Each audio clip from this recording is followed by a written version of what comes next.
Nous abordons aujourd'hui les prophètes de la Restauration. Le mot de restauration, dans ce titre que je donne à notre étude pour ce mois-ci et pour le mois prochain, est à prendre dans deux sens. D'une part, c'est le nom que porte la période historique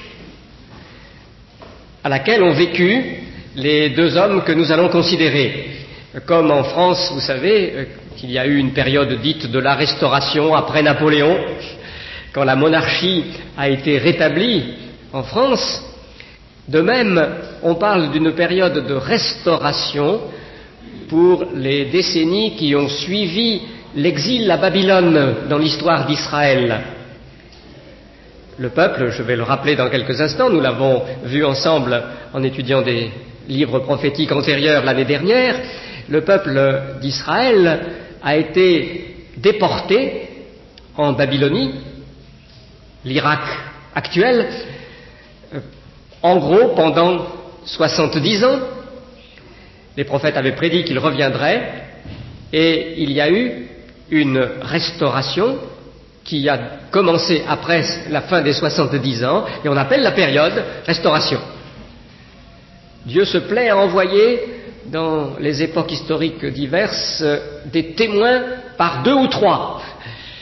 Tout se décide sur la parole de deux ou de trois témoins. Alors on remarque que très souvent les grands hommes de Dieu ont surgi dans l'histoire par paire ou parfois par trio. Et dans cette époque de la Restauration, Dieu a envoyé deux prophètes qui ont confirmé mutuellement le message qu'ils apportaient, Agé et Zacharie. Et c'est ces deux prophètes que nous allons considérer. Et puis le mot de restauration est aussi approprié pour le contenu de leur message. Ils ont été des prophètes exhortant à la reconstruction, au redressement de la conduite, à une véritable restauration de la vie spirituelle du peuple de Dieu. Donc ils ont vécu à l'époque qu'on peut appeler de la restauration, et ce mot de restauration caractérise aussi leur message. Mais avant de parler d'eux, il me semble utile que je récapitule ce que nous avons vu ensemble, que je dessine à nouveau le cadre général dans lequel cette étude des prophètes s'inscrit. Je crois que cela rafraîchit la mémoire à tout le monde, que ce n'est jamais inutile. Les prophètes sont des porte-paroles de Dieu qui toujours proclament un message dans une situation donnée, précise. C'est ici ou maintenant, là-bas et alors, qu'ils parlent. Ce n'est pas intemporel, c'est toujours lié à une situation donnée. Et les prophètes de l'Ancien Testament que nous étudions dans cette série d'instituts bibliques se situent entre Moïse et Jésus-Christ. Moïse, au XIIe, XIIIe siècle avant Jésus-Christ, selon les dates probables au moins, et puis Jésus-Christ donc au début de l'ère dite chrétienne. Les prophètes se situent dans cette période de plus d'un millénaire, qu'on appelle aussi la période de l'Ancienne Alliance. Tout en ayant préparé les choses déjà avec Abraham, avant Moïse, bien avant Moïse, c'est par l'intermédiaire de Moïse que Dieu a établi l'Ancienne Alliance. Moïse a été le médiateur de ce régime que Dieu a institué pour préparer la venue de Jésus-Christ. L'Ancienne Alliance était une sorte de système provisoire qui répondait aux besoins spirituels des hommes de cette époque, mais qui en même temps était conçu par Dieu dans son grand dessein pour toute l'histoire, comme le temps de la préparation de la venue de Jésus-Christ et comme le temps d'une préfiguration de ce que Jésus-Christ allait faire et instaurer à son tour. Ce régime de l'Ancienne Alliance, qui a été établi par le moyen de Moïse, s'est réalisé, pourrait-on dire, de manière progressive. Avec Moïse, l'Ancienne Alliance a été inaugurée, sa charte a été promulguée, mais ce n'est qu'au bout d'un certain temps que le pays promis en association avec les clauses de l'alliance, que le pays promis a été effectivement conquis sous la conduite de Josué. Il a fallu d'abord les 40 années dans le désert. Et puis quand Dieu a permis une pleine installation, qu'il a donné du repos au peuple qu'il avait choisi dans ce pays, alors c'est la royauté qui, avec Saül, premier essai qui a mal tourné, et David, a été fondée. Donc vous avez le trône.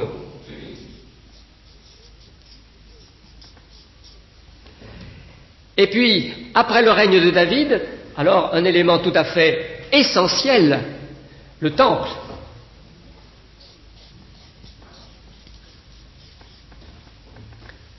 Qui a été construit par Salomon, après que David avait fait tous les préparatifs, déjà amassé les matériaux, prévu le budget de l'affaire. Salomon a construit le temple, et le temple était au cœur de la vie du peuple d'Israël. C'était le lieu où Dieu avait choisi de faire résider son nom, d'être rencontré par tous ses adorateurs. C'est là où les sacrifices étaient offerts, et en particulier le sacrifice du grand jour des expiations, le Yom HaKippurim, comme les Juifs aujourd'hui disent Yom Kippour, qui, d'une manière représentative, parce que le sang des taureaux et des boucs n'était pas capable d'effacer les péchés, mais d'une manière représentative, symbolique, effacer les péchés de toute l'année. Le temple, donc, a été construit plusieurs siècles après Moïse. Avec la construction du temple, on peut dire que l'ancienne alliance avait tous ses instruments, enfin bien établis. Mais c'est à ce moment-là que les choses se sont gâtées. Les choses se sont gâtées sans doute dans le plan de Dieu pour montrer que si l'homme a une part, ça se gâte. Dans l'ancienne alliance, il y avait une part, semblait-il au moins, pour les œuvres des hommes. Profitant des privilèges mêmes que Dieu leur avait accordés, les Israélites se sont gonflés d'eux-mêmes, les Israélites se sont laissés assoupir spirituellement, ils se sont mis à loucher vers les cultes idolâtres de leurs voisins.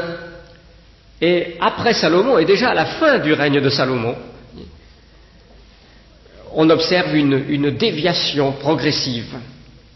Et les prophètes sont intervenus pendant le temps de la royauté pour rappeler les exigences de la loi, pour annoncer les jugements qui allaient forcément s'abattre à cause des péchés du peuple et surtout des grands et des rois. Et aussi pour dire que par-delà les désastres que la mauvaise conduite des Israélites, puis ils se sont séparés en deux royaumes, Israël du nord, puis Juda au sud, donc des Israélites et des Judéens, que la mauvaise conduite des Israélites et des Judéens allait attirer, par-delà les catastrophes, Dieu n'abandonnerait pas son projet, mais qu'il susciterait un descendant de David, celui qu'on appelle le Messie, qui restaurerait pleinement et établirait une nouvelle alliance. Celui qui a prononcé ce mot de nouvelle alliance, c'est Jérémie, un prophète qui a prophétisé dans les dernières années du 8e siècle, les dates en 720, 710, 700, puis, non, excusez-moi, du 7e siècle, les dates en 620, 10, etc., et puis le début du 6e siècle, les dates en 590. Et la vie de Jérémie, qui a annoncé cette nouvelle alliance, a été aussi le théâtre de la réalisation des châtiments que Dieu avait annoncés. Après bien des péripéties que nous avons vues l'an dernier, mais je résume, le royaume de Juda, capitale Jérusalem, à son tour a cessé d'exister. Sous les coups des Babyloniens, qui ont constitué comme le fouet de Dieu l'instrument de sa justice, le royaume a cessé d'exister. Le dernier roi a été emmené captif, enfin le dernier dans la ligne tout à fait droite, parce qu'il y a un autre qui lui a été carrément tué, qui a régné quelques années après et dont les yeux ont été crevés. Il y a eu donc des désastres terribles pour la royauté, et le temple où Dieu avait décidé de faire résider son nom a été détruit. 587. On pourrait dire que le signal était déjà donné de la fin de l'ancienne alliance. Le temple et la royauté, le temple et le trône, les deux institutions les plus glorieuses de l'ancienne alliance étaient maintenant en ruine. Et le prophète Jérémie osait annoncer une nouvelle alliance. Au chapitre 8 de l'épître aux Romains, l'auteur inspiré par Dieu de cette épître dit, en disant il va y avoir une nouvelle alliance, Jérémie rend l'ancienne vétuste. Si vous préférez, elle prend un coup de vieux. Du moment qu'il annonce une nouvelle alliance, il est clair que l'ancienne ne va subsister que par sursis, mais qu'elle n'a plus de véritable avenir. Je pense que c'est cela le sens de ce que nous trouvons au chapitre 8 de l'Épître aux Hébreux. Le prophète Jérémie a cependant annoncé qu'après ce temps de désastre, avec la déportation d'une bonne partie du peuple et de toute l'élite, en particulier en Babylonie, 70 ans après, il y aurait un retour et que Dieu commencerait d'accomplir son plan de restauration. Alors c'est ce qui s'est passé effectivement. Les Babyloniens ont été vaincus à leur tour par Cyrus, qui avait fédéré, Cyrus le Grand, qui avait fédéré sous son commandement les Mèdes, guerriers montagnards, et les Perses, administrateurs habiles, et les Mèdes et les Perses unis sous Cyrus sont devenus les maîtres du Moyen-Orient. Un empire médo-perse a succédé à l'empire babylonien. C'est en 539 que Babylone a été prise par Cyrus, et en 538, très peu de temps après avoir ainsi établi son pouvoir sur toute cette région du monde, Cyrus a signé un édit autorisant le retour des déportés de Juda et de tout Israël dans la terre de leurs ancêtres. Donc après 70 ans, a commencé un temps, 70 ans en gros, vous voyez, ça a une valeur de chiffre rond et aussi une valeur symbolique. A commencé donc une restauration. Des caravanes sont reparties. Sur plusieurs années, ça a fait environ 50 000 personnes, surtout des tribus de Juda et de Lévi, mais avec quelques individus au moins des autres tribus, de telle sorte que ce retour a été considéré comme le retour pour l'ensemble d'Israël, pour les 12 tribus. Donc les caravanes sont revenues. Dans ces caravanes, il y avait Agé et Zacharie, d'après les indications données. Les rapatriés sont arrivés dans leur pays, leur petit pays, qui était un fragment de l'immense empire médo-perse. Et puis, ils ont demandé l'autorisation de commencer à reconstruire le temple. Ils ont rétabli l'autel des holocaustes, là où on offrait les victimes des sacrifices. Ils ont voulu commencer à rebâtir le temple, mais les voisins, des gens qui étaient restés au pays et des populations d'origine païenne qui s'étaient établies, les païens ne l'ont pas entendu de cette oreille, les ont bloqués dans leur travail et ils ont dû abandonner la construction en 536 de ce temple qui avait été détruit en 587 et qu'ils espéraient pouvoir rebâtir, mais ils n'ont pas pu, ils ont laissé tomber la restauration du temple de l'Éternel à Jérusalem, donc après les 70 ans. Et c'est à ce moment-là, après quelques années qui se sont écoulées, que Dieu a suscité 2 témoins pour réveiller les responsables en particulier et toute la communauté de ceux qui étaient revenus et qui s'étaient rétablis à Jérusalem. La première prédication de réveil est datée avec une extrême précision. Il y a rarement des dates aussi précises dans la Bible, mais d'après les spécialistes, il semble qu'on puisse dire, voilà, ça fait tel jour dans notre calendrier, le 29 août 520. Le 29 août 520, Agé prend la parole en public de la part de Dieu, et c'est le début d'un grand mouvement où il est secondé, assisté par Zacharie dès le mois d'octobre de cette année 520 avant Jésus-Christ, de telle sorte que les travaux du temple reprennent. Le temple sera achevé en quelques années, et que donc l'œuvre de restauration repart pour cette population rentrée du pays. Vous situez donc les deux prophètes, Agé et Zacharie, qui sont les prophètes de ce temps-là. Alors je vais aujourd'hui, c'est là le projet que j'ai formé en tout cas, je vais aujourd'hui vous présenter les deux hommes et résumer le message d'Agé. Nous n'avons pas le temps pour le message de Zacharie, qui est bien plus fourni, et donc nous lui consacrerons une deuxième séance. Alors, mon idée, je vous en fais part, mon idée pour la suite de cette année et la suivante, je pense que nous pourrons nous contenter d'une séance pour Malachie, le dernier prophète, qui est venu un siècle après. Donc c'est encore une autre période. Pour Malachie, le dernier prophète, et puis que nous pourrions prendre une séance pour toutes les questions qui peuvent vous rester sur l'étude de tous ces livres prophétiques depuis 2 ans. Souvent nous manquons de temps à la fin de l'heure pour les questions, et puis les questions ne viennent pas toujours immédiatement.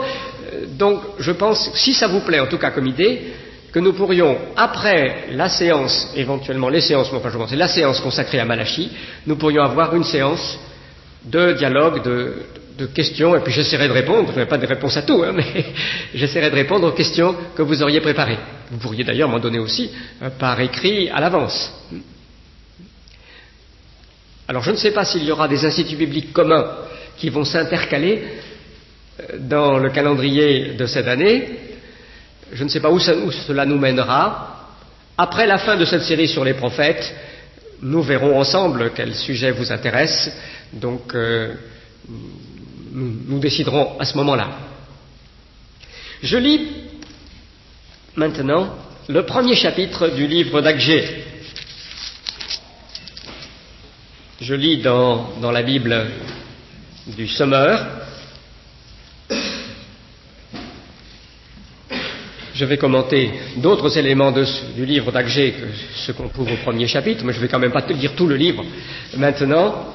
Donc, je lis seulement Agé 1. La 2e année du règne du roi Darius, le premier jour du 6e mois, c'est là le 29 août 520, d'après les calculs qu'on a pu faire. Le roi Darius, c'est le roi Darius Istap. C'est pas le même que dans le livre de Daniel. Dans le livre de Daniel, il y a un Darius le Mède qui est sans doute le même que Cyrus. C'est un autre nom de Cyrus. Nous en avons parlé l'an dernier. Ce Darius, c'est un autre qui est venu après des troubles, après que le successeur de Cyrus, Cambyse, est mort, je crois simplement, en 522. C'est Darius, surnommé Istap, qui a pris le pouvoir, qui a été intronisé sur le trône royal perse, et donc c'est lui qui est ici en cause. Donc la 2e année du règne du roi Darius, premier jour du 6e mois, l'Éternel adressa la parole à Zorobabel, fils de Shealtiel, gouverneur de Juda, et à Josué, fils de Yotsadak, le grand prêtre, par l'intermédiaire du prophète Agé. Donc il y avait à la tête de la communauté 2 personnages principalement. Un qui représentait le pouvoir royal et l'autre qui représentait le sacerdoce. C'était le grand prêtre. Je mentionne très brièvement ce qu'il en est surtout du premier. Pour le deuxième, c'est assez clair, puis nous reparlerons de lui aussi en étudiant Zacharie. Zorobabel était donc là le commissaire du gouvernement perse. C'était le gouverneur au nom de Darius. Il n'était pas indépendant du tout. Mais c'était un Judéen. C'était un prince de la dynastie de David. Il était un des descendants du roi Joachim qui avait été emmené captif à la cour de Babylone. Il était le fils de Shealtiel, et Shealtiel était lui-même parmi les fils d'après le premier livre des Chroniques, je cherche la référence, j'ai dû la noter quelque part, était lui-même, d'après le premier livre des Chroniques, un fils de Joachim. Alors il y a quelques petits problèmes parce qu'il y a aussi un autre nom qui est donné d'un autre fils de Joachim pour lui. Cela suggère qu'il y a peut-être eu le système du lévirat qui a marché, qu'il a été considéré comme le fils de son oncle parce que son père est décédé tôt et que, selon la loi du lévirat, le frère de son père alors a pris la relève pour subvenir aux besoins de la veuve. Alors il peut être dit le fils, donc ils sont adoptifs, de son oncle, ou bien le fils de son père, de son géniteur effectif. C'est pour ça qu'il y a une petite difficulté, mais en tout cas il était le petit-fils du dernier roi qui avait régné, la dernière génération des rois de David qui avait régné. Ce n'était donc pas n'importe qui, ce n'était pas non plus un Perse, c'était un Judéen, un Israélite, ce Zorobabel. Et à cause de ça, bien que son pouvoir ait été un pouvoir délégué de l'empereur païen, il représentait quand même la fidélité à la dynastie de David pour ces Judéens qui étaient là rassemblés. Donc, Dieu parle à ces deux responsables, mais par l'intermédiaire d'Agé. Voici les termes de ce message. Voici ce que déclare le Seigneur des armées célestes. Les gens de ce peuple prétendent: le temps n'est pas venu encore, le temps où le temple de l'Éternel doit être rebâti. Alors la parole de l'Éternel leur fut adressée par le prophète Agé. Est-il temps pour vous-même d'habiter à votre aise des maisons lambrissées, alors que ce temple est en ruine? Voici ce que déclare le Seigneur des armées célestes. Réfléchissez donc bien à ce qui vous arrive. Vous semez largement, mais vous récoltez peu. Vous mangez, vous buvez, vous êtes rassasiés sans étancher votre soif. Vous vous couvrez d'habits sans être réchauffés, et le salaire que gagne l'ouvrier va dans une bourse trouée. Voici ce que déclare le Seigneur des armées célestes. Réfléchissez donc bien à ce qui vous arrive. Allez à la montagne, rapportez-en du bois, et bâtissez le temple. J'y trouverai plaisir, j'y serai glorifié, déclare l'Éternel. Vous comptiez sur beaucoup, mais vous avez obtenu peu. Vous aviez engrangé ce que vous aviez récolté, et j'ai soufflé dessus. Pourquoi donc l'ai-je fait? Demande l'Éternel, le Seigneur des armées célestes. Parce que mon temple est en ruine, tandis que vous courez chacun pour sa maison.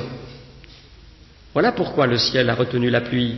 Voilà pourquoi la terre a refusé ses fruits. C'est à cause de vous.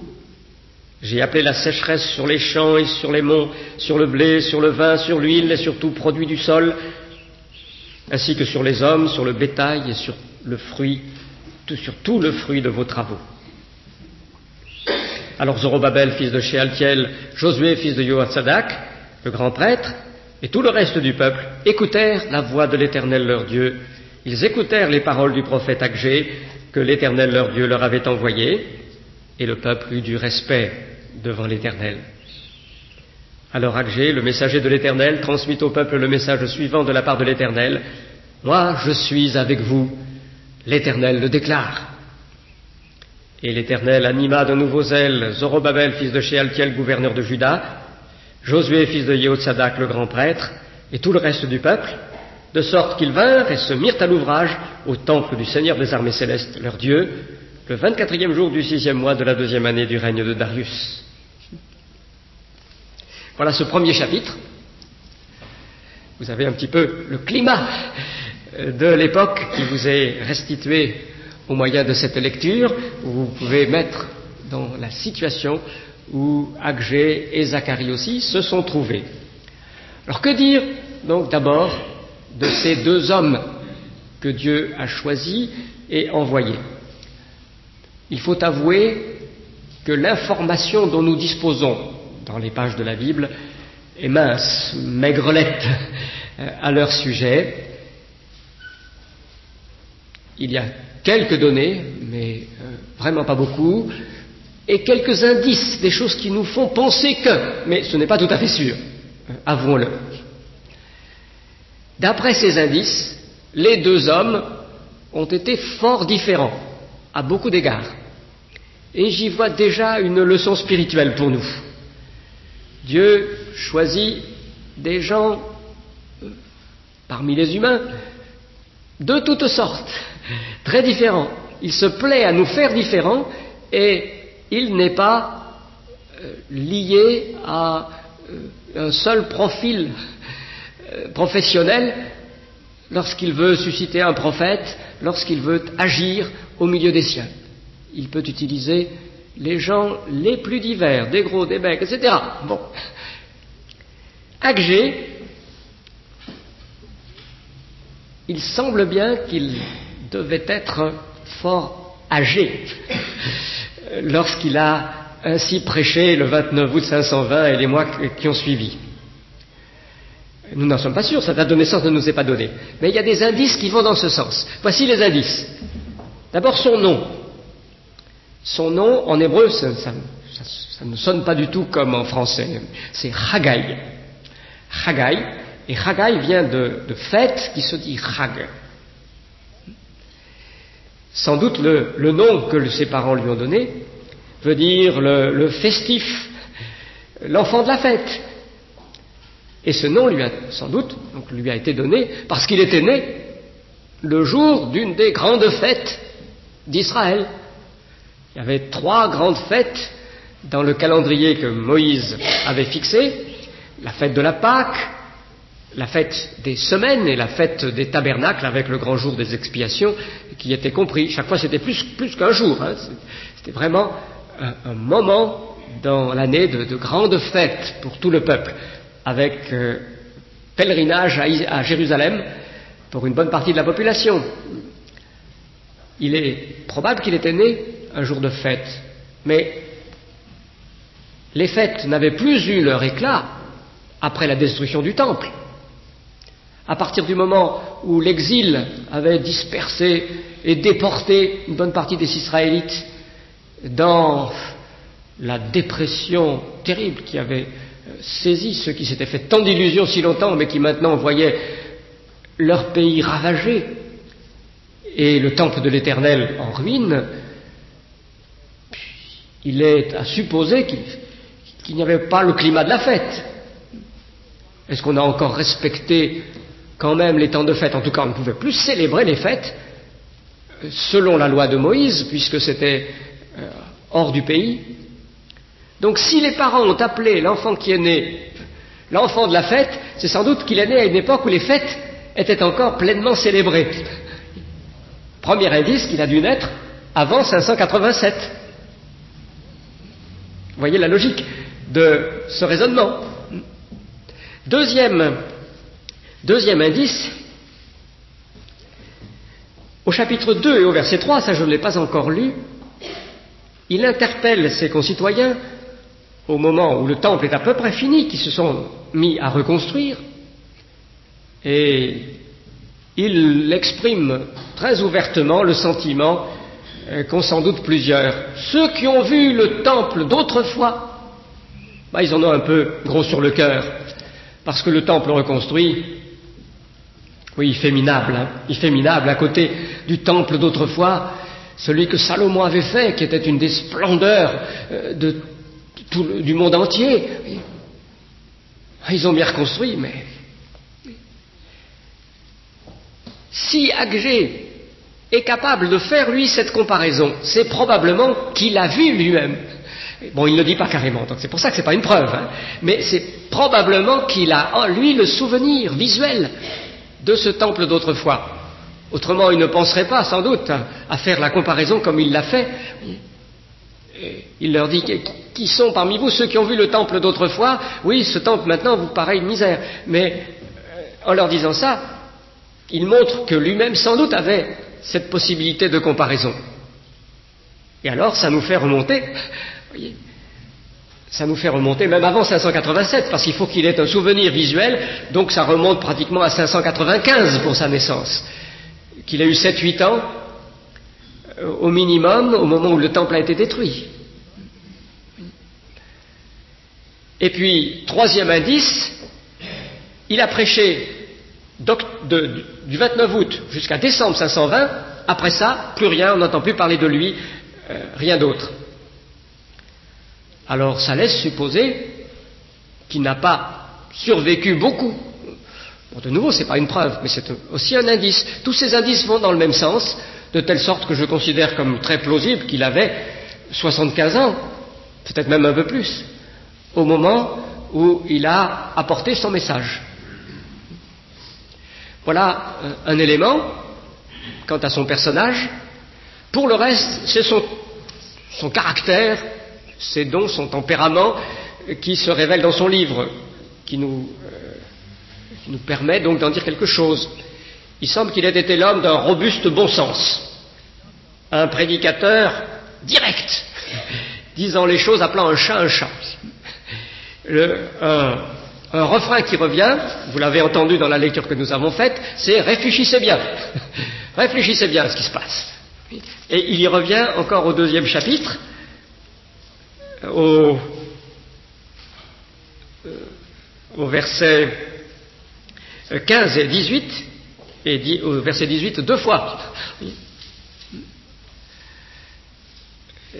Et non seulement il a cette remarque, qui me semble-t-il tout à fait caractéristique, c'est lui seul qui parle de cette façon, me semble-t-il, mais il s'intéresse à la situation économique.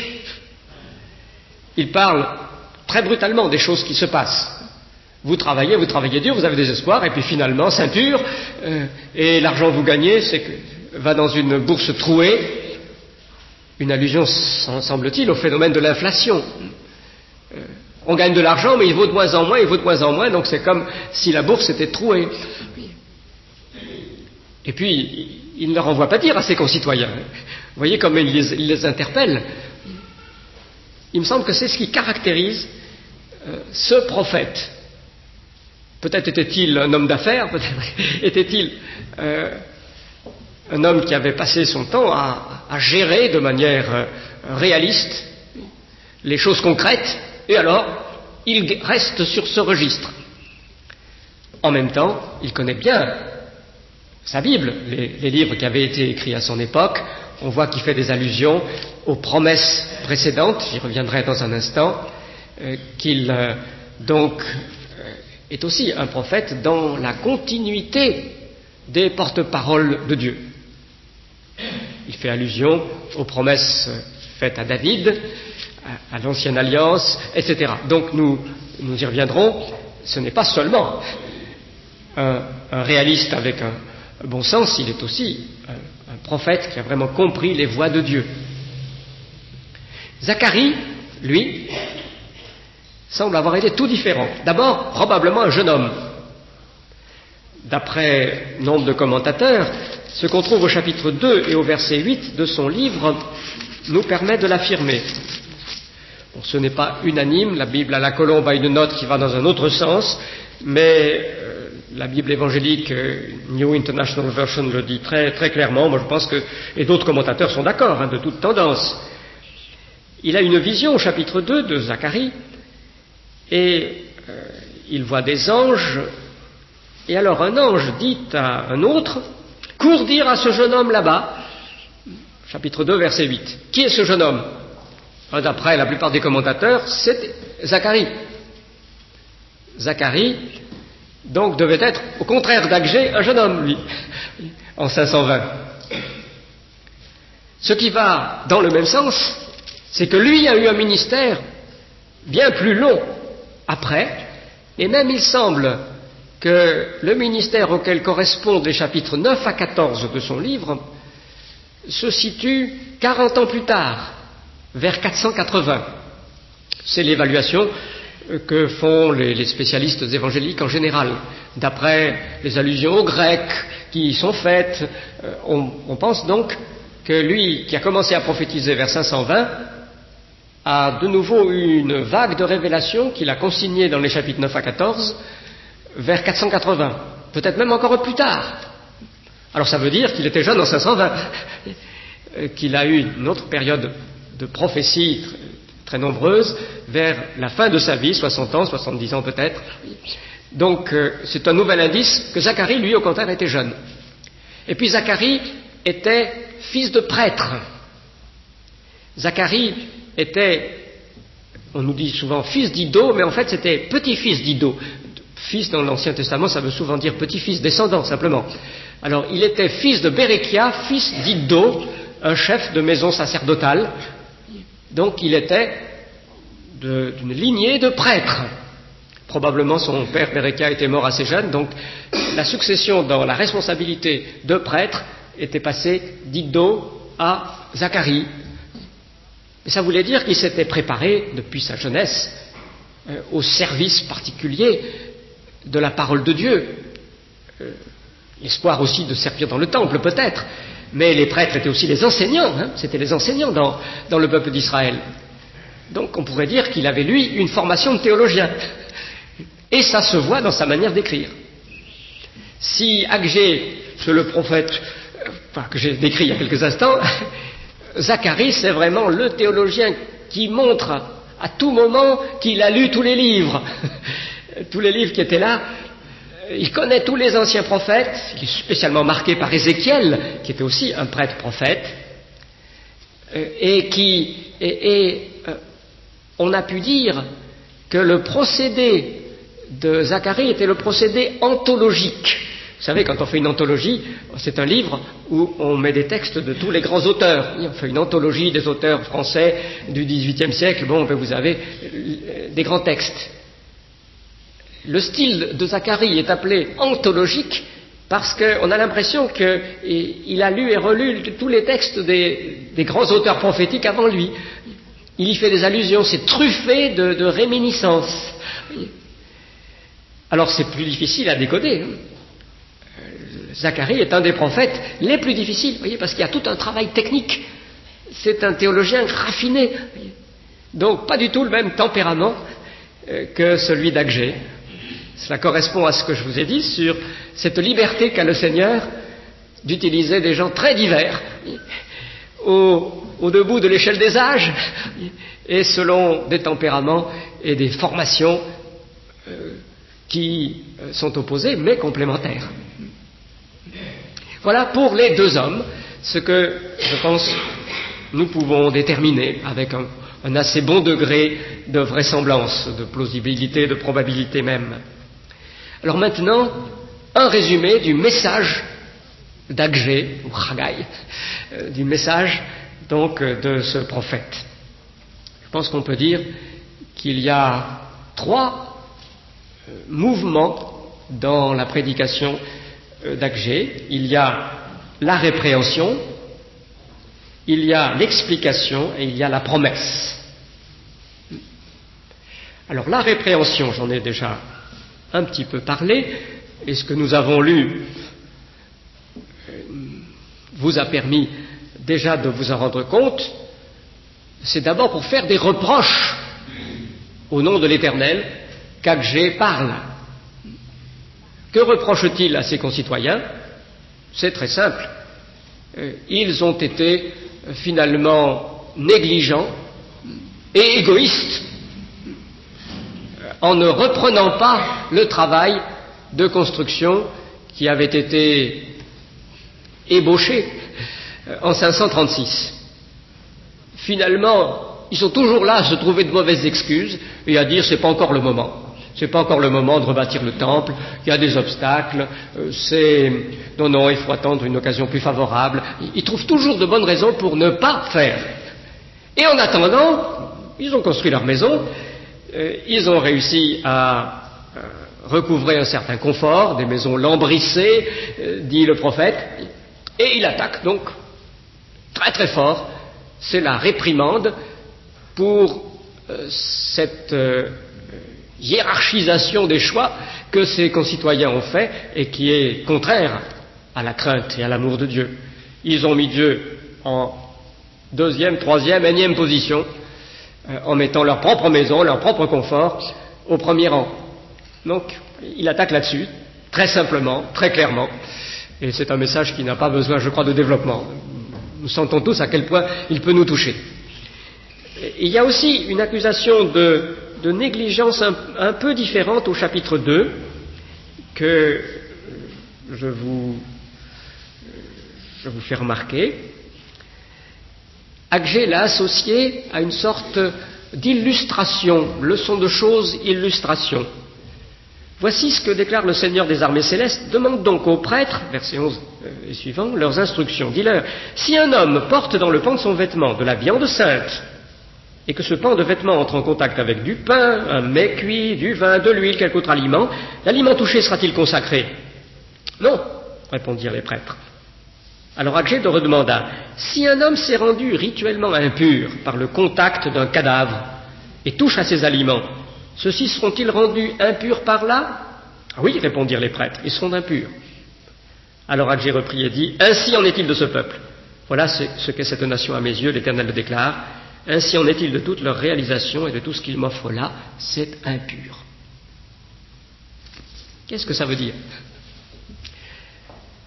C'est très simple, mais l'illustration était tout à fait parlante pour les compatriotes d'Agé, mais pour nous c'est un peu compliqué, nous n'avons pas l'habitude de la loi. Ce qui est en cause, c'est l'idée de contamination. Qu'est-ce qui s'attrape? Est-ce que c'est la saleté ou c'est la propreté? C'est ça, en fait. Vous avez un chiffon plein de cambouis, puis un beau mouchoir propre, vous les frottez ensemble, qu'est-ce qui gagne? La saleté ou la propreté? C'est ça. Avec la loi de la pureté rituelle, ça correspond à saleté et propreté, si vous voulez, Agé fait répondre au prêtre, qui était chargé de donner ses réponses, voyez, que c'est la saleté qui gagne, l'impureté qui gagne. Si vous avez de la viande pure, qu'elle touche autre chose, elle ne purifie pas le reste. La pureté n'est pas contagieuse. En revanche, si vous avez touché un cadavre, chose impure d'après la loi de Moïse, si vous touchez autre chose, alors ça devient impur. L'impureté, elle est contagieuse. La saleté, ça s'attrape, mais pour la pureté, il faut vraiment vouloir la pureté. Il faut nettoyer, il faut purifier des fautes. Et la leçon spirituelle, il la donne. Vous croyez que vous m'offrez un service que je peux agréer, mais non, il est impur. Vos négligences, les péchés que vous commettez font que tout ce que vous m'offrez, vous croyez que c'est très bon, en fait, est gagné par l'impureté. L'impureté de votre conduite gâte tout. Voilà le reproche que fait Agé à ses concitoyens. Et de nouveau, l'application spirituelle est évidente pour nous, ce qui d'ailleurs peut nous faire crier de désespoir. Ça nous montre bien que si nous devions compter sur nos œuvres pour être agréés de Dieu, mais jamais nous n'y arriverions. Une seule mouche morte gâte tout le parfum du parfumeur, dit l'Ecclésiaste dans le même sens.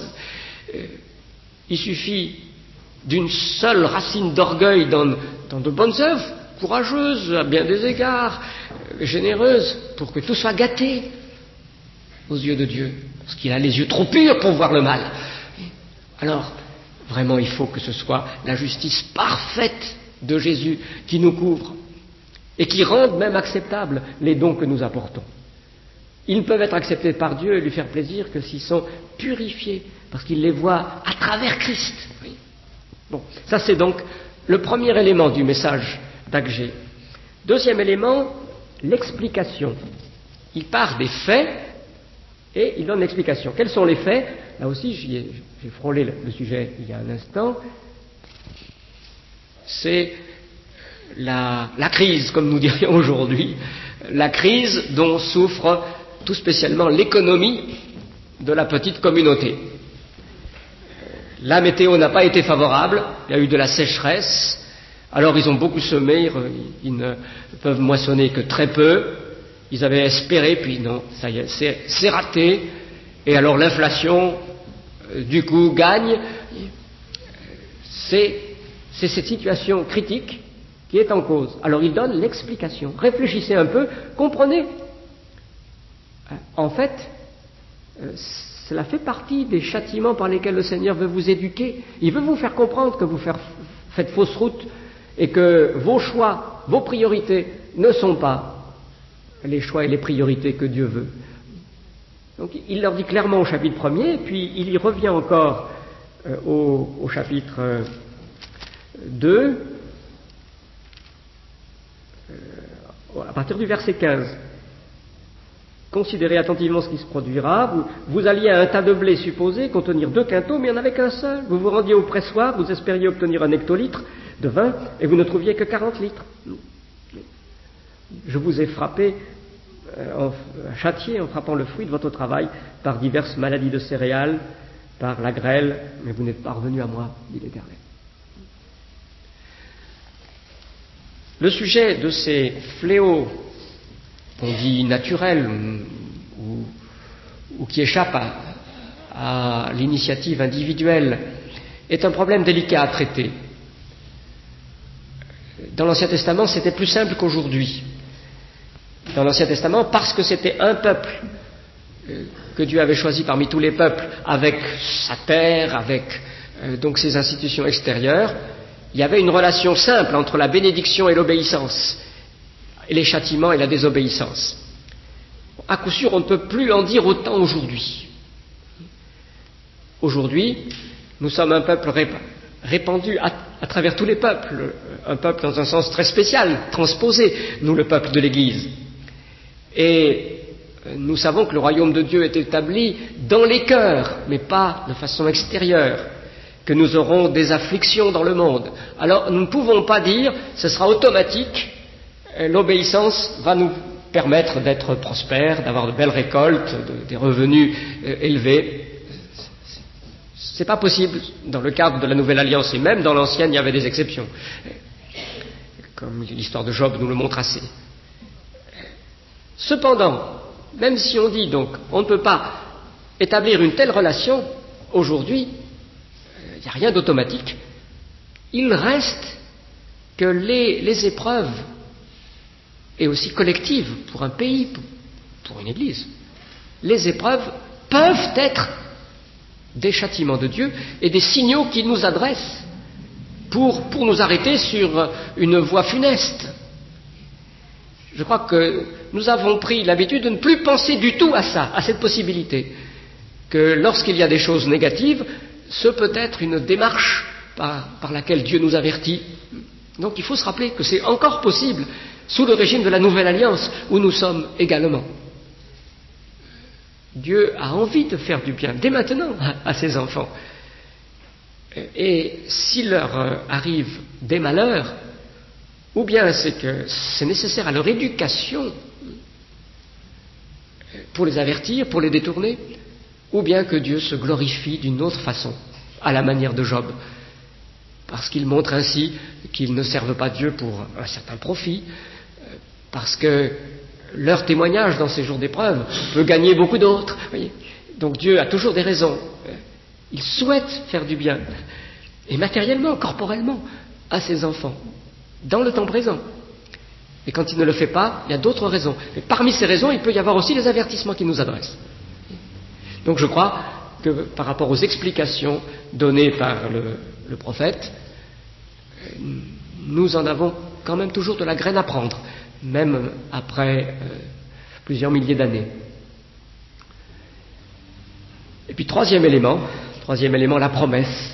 Il y a la promesse de la prospérité à court terme dans le cadre de cette vie israélite sous l'ancienne alliance. Ça va aller mieux, dit le prophète. Maintenant que vous vous êtes ressaisis, que vous avez rebâti le temple, eh bien vous allez voir, la prospérité va revenir. C'est ce que dit le verset 19 du chapitre 2 en particulier. Reste-t-il encore de la semence dans vos greniers? Même la vigne, le figuier, le grenadier, l'olivier n'ont rien produit. Mais à partir de ce jour-ci, je répandrai ma bénédiction sur vous. Il leur dit clairement, vous allez voir la différence. Ça faisait partie de l'éducation du peuple. Mais il ne se contente pas de cette promesse à court terme. Il y a deux autres promesses qui regardent nettement plus loin. Lui ne savait pas quel serait le délai. En fait, ça a été plusieurs siècles. Mais les promesses sont très claires. Au chapitre 2, il parle de ce temple qui va maintenant être inauguré. Ah, les vieux qui se rappellent le temple de Salomon, le premier temple, ils disent, mais celui-là, quand même, c'est pas ça. Nous sommes rentrés en pensant, à cause des prophéties, que ça allait être encore plus beau, et alors le prophète leur dit que la gloire de ce temple dépassera celle du temple ancien. Il le dit formellement.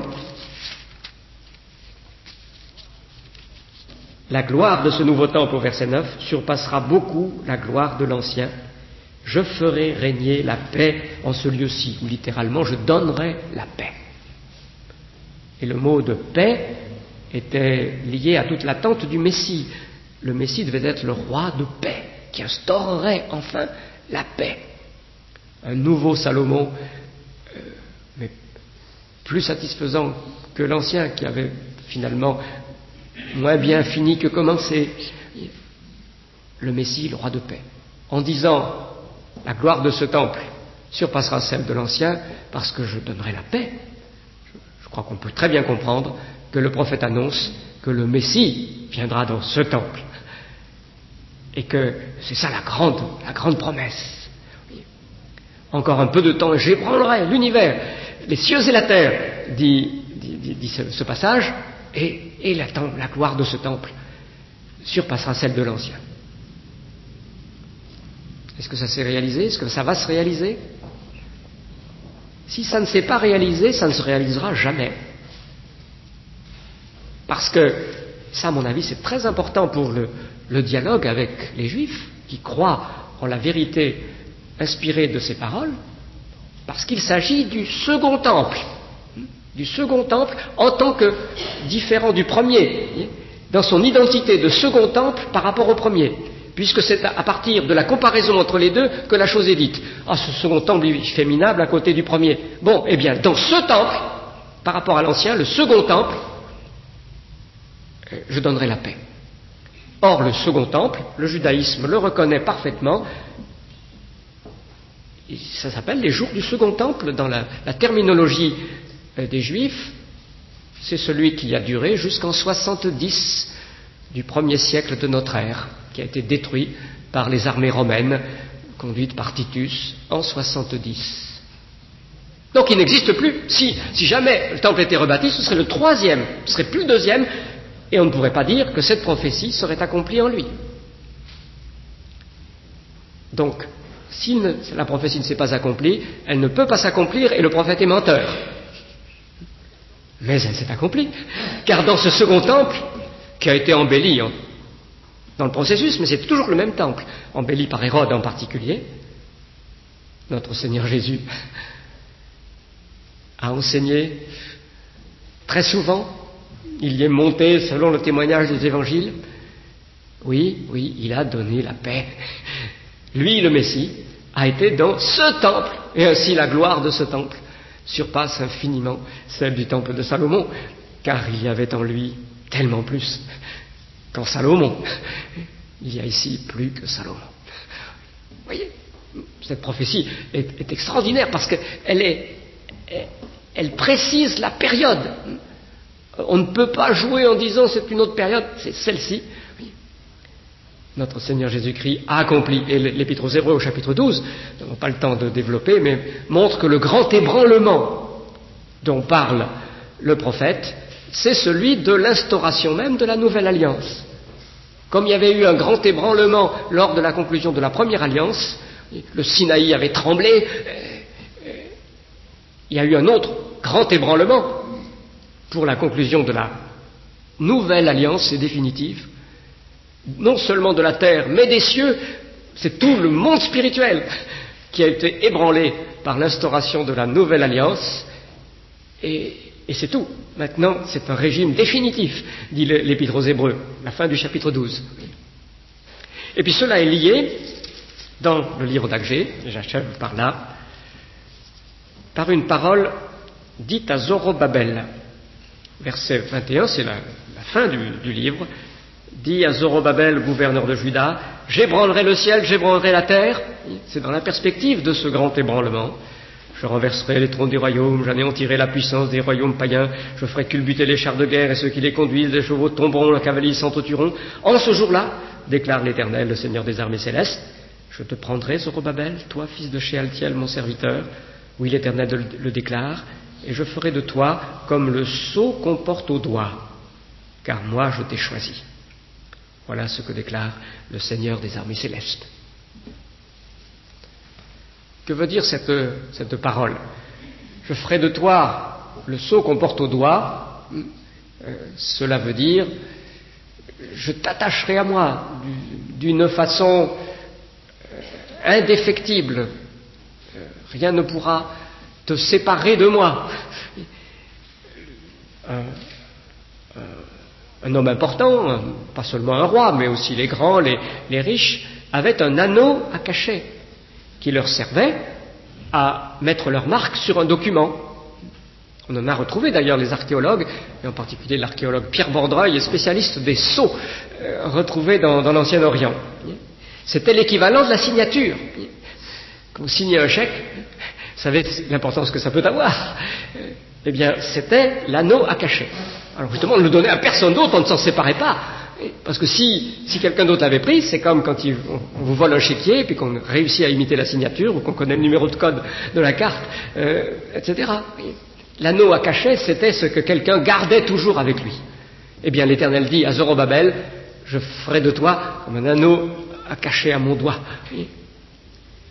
Une proximité et une liaison impossible à casser. Mais alors, est-ce que c'est à Zorobabel, à titre personnel, que cette promesse s'est appliquée? Certains le prennent comme ça. Alors, comme on ne connaît pas la suite de la vie de Zorobabel, on ne peut pas très bien s'en rendre compte. Mais moi, je ne pense pas que ce soit la bonne interprétation, car c'est dans la perspective du grand ébranlement dont le premier oracle du chapitre 2 parle. C'est ce grand ébranlement. Et Zorobabel, il ne figure pas dans cette histoire à titre individuel, mais comme le représentant de la lignée davidique. Il est, en cette génération, le fils de David. Donc il représente le fils de David à venir. Il est là une figure de Jésus-Christ. Et je pense que la promesse vise en réalité ce fils de David, que Zorobabel représentait Jésus-Christ. Ce qui veut dire que cette prophétie vient s'associer à celle du début du chapitre. Vous voyez la splendeur des promesses. Et alors si nous disons que Zorobabel est ici le représentant de Jésus-Christ, nous découvrons une raison, je conclus par là, de cette disposition de l'histoire que j'ai schématisée au tableau. J'espère que vous vous y retrouvez. Zorobabel a été le restaurateur. Eh bien, en tant que tel, il est aussi un type de Jésus-Christ. Car Jésus-Christ, il est le nouveau David, le nouveau Salomon, mais il est aussi le restaurateur par rapport à la ruine de l'Ancienne Alliance. Donc il est le nouveau Zorobabel en même temps. Cette disposition fait que la Nouvelle Alliance est préfigurée en tant que nouvelle, mais aussi en tant que restauratrice de l'Ancienne. Vous voyez le raffinement de l'architecture du plan de Dieu. Je pense que nous pouvons vraiment nous en émerveiller. Voilà ce que j'avais à vous communiquer sur Agé. Bon, l'heure est juste arrivée. Est-ce que... Moi, je suis prêt à répondre encore à une ou deux questions, mais si les gens doivent partir... De toute façon, donc, je vous ai proposé une séance pour des questions qui seront ratissées sur tout le champ des livres prophétiques. D'accord. Merci bien.